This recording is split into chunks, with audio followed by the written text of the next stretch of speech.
की बहुत ही मशहूर सौगात जो है बिस्मिल्लाह चिकन सूप, और इनकी जो है बहुत ही अल्हम्दुलिल्लाह ये सर्दियों का एक बहुत ही नायाब और बेहतरीन जो है जूस है।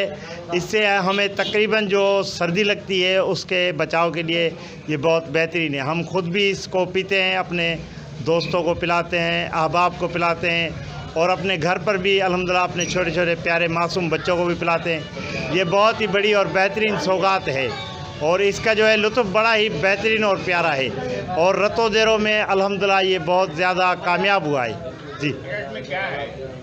इसकी जो है इन्होंने तकरीबन कोई गरम मसाले होते हैं और मुर्गी को बॉयल करके ये बनाते हैं, और इसके अंदर ये बॉयल अंडा भी डालते हैं, और तमाम बेहतरीन जो है इसको इन्होंने एक जायकेदार बनाया हुआ है, जिसकी टेस्ट में बहुत जायके में बहुत मज़ा होता है, और एक बार पीने के बाद उसका दोबारा भी मन करता है कि ये हम दोबारा भी इसको नोश करें, पिएँ जी। हम ये काम कर रहे हैं, चिकन सूप चला रहे हैं, और अच्छा जायका है इंशाल्लाह। जो भी आता है एक मरतबा। चिकन है, गरम मसाला है, लजीजा है अल्हम्दुलिल्लाह।